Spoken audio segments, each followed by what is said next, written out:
उमा अपनी पड़ोसन विमला से कहती है। अरे विमला जाना, अपनी वो नई वाली साड़ी लेकर आ। मैं सोच रही थी कि मैं वो साड़ी पहन कर देखूं एक बारी।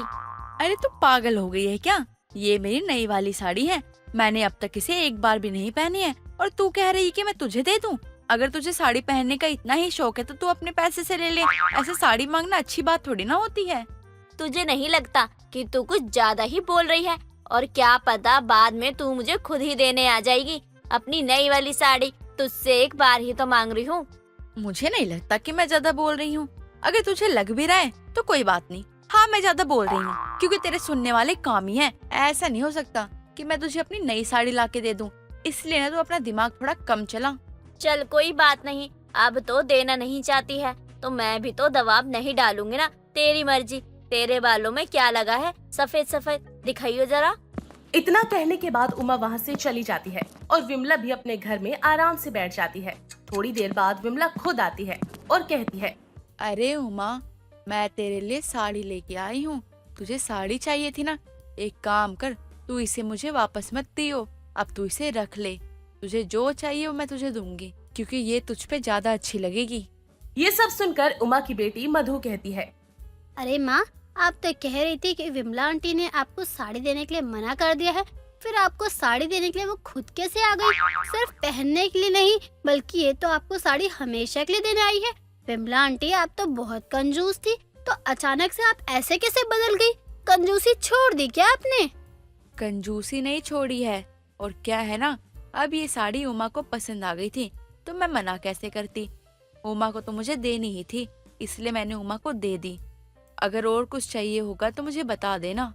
देखा, बोला था ना मैंने कि तू मुझे साड़ी बाद में जरूर देने आएगी। देख, अब आ ही गई साड़ी देने के लिए, और वो भी हमेशा के लिए देने को तैयार है तू। हाँ, सही कहा था। मुझे कोई दिक्कत नहीं है। तुम्हें साड़ी देने के लिए मेरे पास और भी है। अगर तुम्हें और चाहिए तो तुम मुझे बता देना, मैं वो भी लाके तुम्हें दे दूंगी। वो भी हमेशा के लिए रख लेना तुम। अगर अपनी बेटी के लिए कुछ नए कपड़े चाहिए तो मुझे बता देना, मैं वो भी लाके दे दूंगी अपनी बेटी के। वो नए नए कपड़े कल ही लेके आई है, मैं वो सारे लेकर आऊंगी तुम्हारे लिए। नहीं आंटी, आप ये कैसी बातें कर रही है? आपकी बेटी के कपड़े मुझे क्यों चाहिए होंगे? माँ देखो ना विमला आंटी को, क्या हो गया इनको? पता नहीं कैसी कैसी बातें कर रही है। अरे आप इनकी साड़ी ले रही हो वो सब तो ठीक है, लेकिन ये मुझे भी अपनी बेटी के कपड़े देने को तैयार हो गई। मुझे तो कुछ अजीब सा लग रहा है। तो इतना क्यों सोच रही है? अरे विमला वही करेगी जो हमें अच्छा लगे। आखिर पड़ोसन है पड़ोसन, तो अपने परिवार की तरह होते हैं ना। क्यों विमला, सही कहा ना मैंने। खैर ये सब छोड़, अब तू चली जा अपने घर, और कुछ अच्छा बना हो जैसे खीर पूड़ी सब्जी तो हमारे घर पर भी भिजवा दियो। ठीक है, मैं अभी तुम्हारे लिए खीर पूड़ी बना के लेकर आती हूँ। सबके लिए बना कर लाऊंगी, सब खा लेना।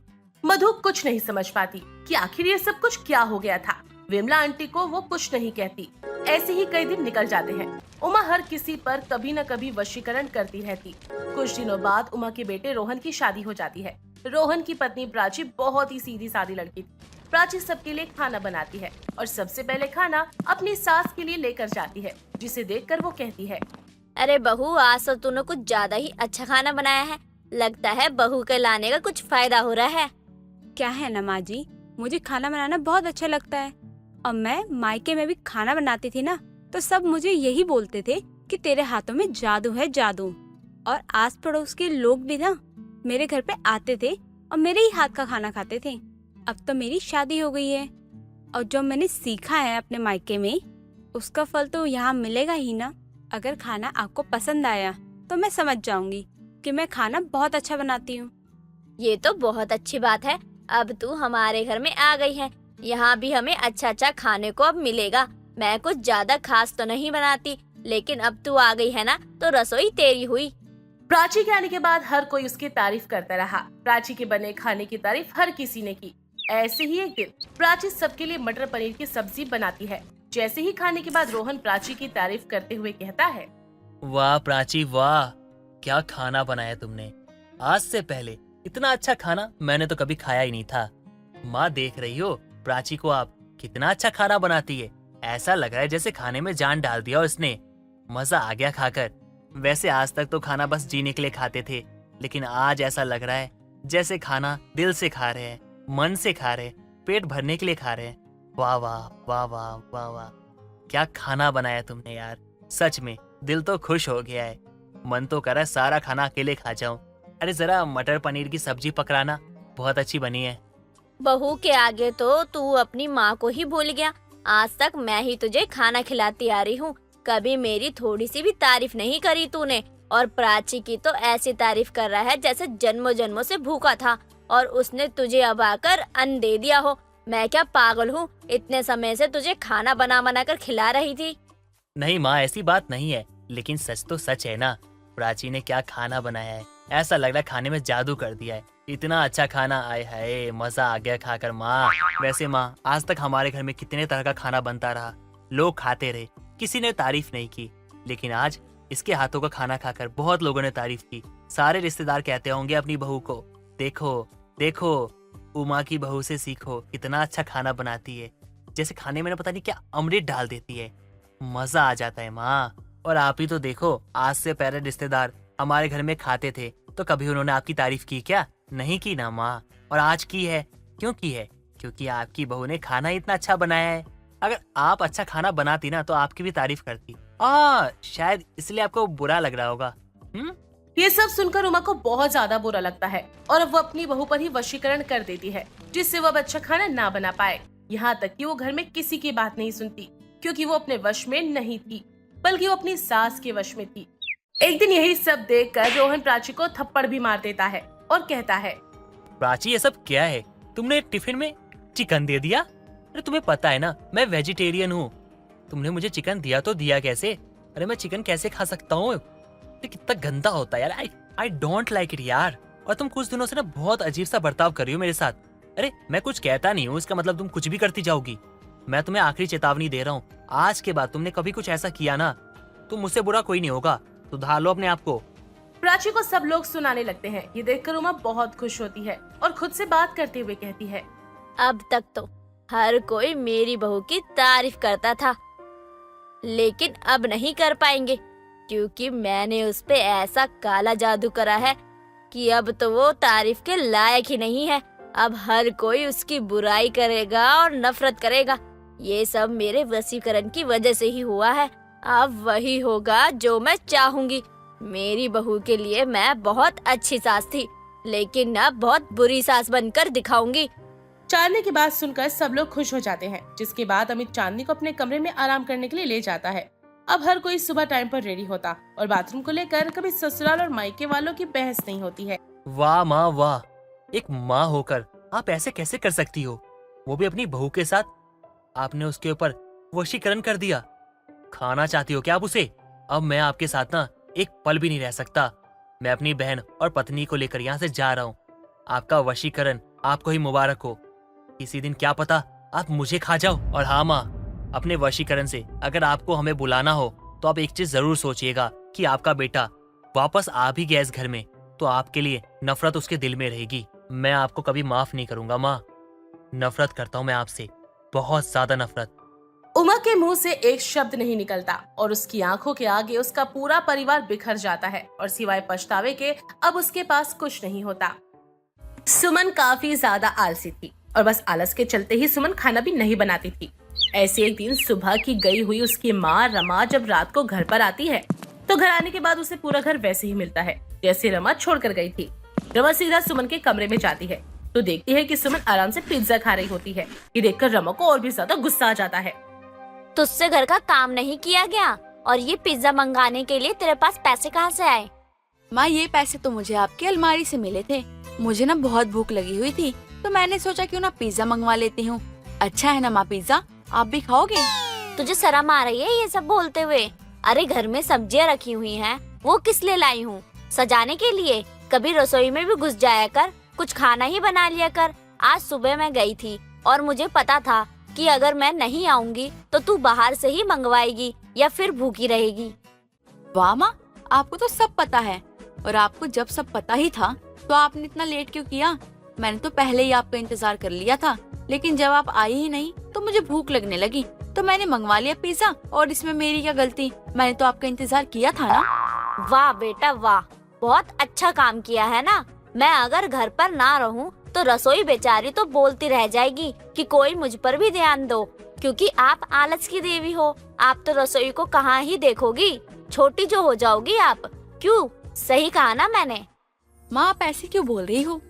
क्यों, बुरा लगा? अरे अब भी बुरा ना लगे और शर्म ना आए तो चुल्लू भर पानी में डूब के मर जा। कोई तो काम करती नहीं है तू, एक कमरे से दूसरे कमरे में भी नहीं जाती। शादी के बाद क्या होगा तेरा? अरे माँ, शादी से याद आया, आप जिस काम के लिए गई थी उसका क्या हुआ? अरे हाँ, इतनी जरूरी बात तो बताना ही भूल गई। तेरा रिश्ता पक्का हो गया है। मैं लड़के से मिली, लड़के के घर भी गई थी। बहुत अच्छा है परिवार, सच में तू वहाँ बहुत खुश रहेगी। बस वहाँ तू मेरी नाक मत कटवा दियो।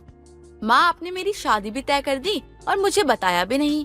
मैंने आपको पहले ही बताया था कि मैं इतनी जल्दी शादी नहीं करने वाली। मैं तो इसलिए पूछ रही थी कि मुझे लगा रिश्ता कैंसिल हो गया है। अरे ऐसे कैसे मैं रिश्ता कैंसिल कर दूं? इतना अच्छा लड़का है, इतना अच्छा परिवार है उसका, बाद में तुझे इतना अच्छा रिश्ता मिलेगा भी नहीं, इसलिए मैंने तो हाँ कर दिया। जो भी अच्छा मुहूर्त मिलेगा उसमें शादी भी कर देंगे। सुमन के ना चाहते हुए भी रोहित नाम के लड़के से शादी हो जाती है। शादी के बाद सुमन अब जैसे तैसे 1-2 दिन अच्छी बहू बनने का नाटक करती है, लेकिन सुमन का आलस कहीं गया ही नहीं था। अब तो वो सुमन के साथ उसके ससुराल में भी आ चुका था। सुमन अपने कमरे में बैठी थी, तभी उसकी सास नीलम आती है और सुमन से कहती है, अरे बहू, तू यहाँ आराम फरमा रही है, रसोई में खाना कौन बनाएगा? जा जल्दी जा, खाना बना दे, मुझे बहुत भूख लगी है। माँ जी, आज खाना बाहर से मंगवा लेते हैं ना। बहू, मुझे बाहर का खाना बिल्कुल नहीं पसंद, तू घर का ही बना दे खाना, और तू जल्दी जा और खाना बना दे। अपनी सास के कहने पर सुमन रसोई में जाती है, लेकिन वहाँ वो कुछ भी नहीं कर रही थी, आराम से बस बैठी ही रहती। काफी देर हो जाती है तो नीलम सुमन को देखने रसोई में जाती है और सुमन को आराम से नीचे बैठा देखकर सुमन से कहती है, बहू, मैंने तुझे खाना बनाने के लिए भेजा था ना, तू आराम कर रही है यहाँ पे, तूने खाना नहीं बनाया अभी तक। माँ जी, मैं आई तो यहाँ खाने बनाना ही थी, लेकिन बस थोड़ी देर के लिए बैठ गई थी। मुझे पता ही नहीं चला कि कब इतनी देर हो गई। अब तो काफी देर हो गई है ना माँ जी। सच में बहू, तू कितनी आलसी है। मैं तेरा वहाँ पे इंतजार कर रही हूँ, अब आएगी बहू, अब आएगी बहू, लेकिन मेरी बहू तो यहाँ पर आराम फरमा रही है और रसोई में कुछ काम भी नहीं कर रही है। माँ जी, मैं आलसी नहीं हूँ, मैं तो हर काम झटपट से कर लेती हूँ। वो तो रसोई की फर्श में इतनी अच्छी नींद आती है, तो सोचा फर्श पे बैठ जाऊँ और थोड़ा सा आराम कर लूँ। आय हाय, ऐसा आराम तो कमरे में भी नहीं मिलता है। बहू, तू बहुत आलसी है, तू यहाँ पर आराम फरमा रही है। उठ जा बहू, जल्दी खाना बना दे, मैं भी थोड़ा आराम कर लूँ। मैं भी कब से रोटी बनने का इंतजार ही कर रही हूँ ना। नीलम वही सुमन के साथ खड़ी हो जाती है। इस वजह से सुमन को खाना बनाना ही पड़ता है, लेकिन अब सुमन रसोई में जाती तो घंटों घंटों तक आराम करने लगती है और सुमन के आलस से परेशान नीलम को भी उसके पीछे जाना पड़ता, जिससे सुमन कुछ तो काम कर ले। ऐसे ही कई दिनों तक चलता रहता। कुछ दिनों बाद सुमन रसोई में आराम से बैठी थी, तभी वो खुद से कहती है, अभी मैं थोड़ा सा आराम ही कर रही हूँ, थोड़ी देर में माँ जी जब आ जाएंगी तब मुझे खाना बनाना ही पड़ेगा। अब मैं क्या करूँ? एक काम करती हूँ, मैं खाना बाहर से मंगवा लेती हूँ। लेकिन माँ जी ने तो कहा था कि उन्हें बाहर का खाना पचता ही नहीं है, पर माँ जी को कहाँ ही कुछ पता चलने वाला है कि बाहर से मंगवाया या घर में बनाया है। उन्हें बोल दूंगी कि मैंने खुद ही बनाया है, बस बात खत्म। सुमन बाहर से खाना मंगवाकर आराम से रसोई में बैठ जाती है। तभी वहाँ नीलम आती है और बोलती है, बहू, अब तू सुधरेगी नहीं ना। जब तक मैं तुझे ना बोलूं तब तक तू कुछ करती नहीं है। चल उठ जा, खाना बना जल्दी से मिल ले। जी माँ जी, आपको बोलने की जरूरत नहीं है, मैंने पहले ही खाना बना दिया है। क्या मैं सही सुन रही हूँ?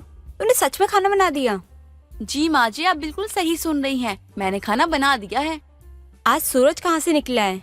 तूने इतनी जल्दी खाना कैसे बना दिया, और वो भी मेरे बिना बोले ही? लगता है भगवान ने मेरी सुन ली और मेरी बहू को थोड़ी फुर्ती दे दी। माँ जी, आप ही मुझे आलसी समझती हो, वरना मैं तो बहुत फुर्तीली हूँ। सुमन जल्दी से खाना टेबल पर लगाती है। नीलम और रोहित जैसे ही आते हैं तो वो खाना देखकर बहुत ही अच्छा महसूस करते हैं और उन दोनों को खाना बहुत अच्छा लगता है। वाह, खाना कितना अच्छा बनाया तुमने सुमन, बहुत अच्छा खाना बनाया तुमने। ओ नहीं तो क्या, ये सब मैंने खुद अपने हाथों से बनाया है। बहू, आज मेरा बहुत ही मन कर रहा है तेरी तारीफ करने का। सच कहूँ, तूने खाना बहुत अच्छा बनाया। वैसे जब मैं रसोई में होती हूँ तब क्यों नहीं बनाती तू खाना? माँ जी, मुझे पसंद नहीं है, कोई बार बार मेरे सर पे खड़ा रहता है तो मुझसे खाना बनता ही नहीं है। और देख लो आज कोई नहीं था तो मैंने कितना बढ़िया खाना बनाया है। फिर तो बहू तू ऐसे ही खाना बनाया कर, मैं तुझे बिल्कुल तंग नहीं करूंगी। अब सुमन ऐसे ही हर रोज बाहर से खाना मंगवा लिया करती और बोलती कि उसने ही बनाया है। ऐसे ही कई दिनों तक चलता रहता। कुछ दिनों बाद सुमन को बाहर से खाना मंगवाते देख पड़ोसन विमला देख लेती है और वो सुमन पर नजर रखने लगती है। कुछ दिनों बाद सुमन खाना मंगवा कर अच्छे से घर की प्लेट्स में खाना लगा देती है। कुछ देर बाद नीलम और रोहित भी वहाँ पर आ जाते हैं और तभी विमला भी आ जाती है। अरे क्या बात है नीलम, कुछ अच्छा बना है क्या आज तेरे घर पर? हाँ, आज तो मेरी बहू ने ना मलाई चाप बनाई है, आजा तू भी खा ले। वैसे मैं ये कह रही थी कि सुमन बहू, जो तूने बाहर से खाना मंगवाया था वो भी मलाई चाप ही था ना? मलाई चाप? आंटी जी आप ये क्या कह रही हो? बहू मैं तो वही कह रही हूँ जो मैंने देखा। तूने ही तो बाहर से मलाई चाप मंगवाया था, कल कढ़ाई पनीर और उस दिन दाल मखनी।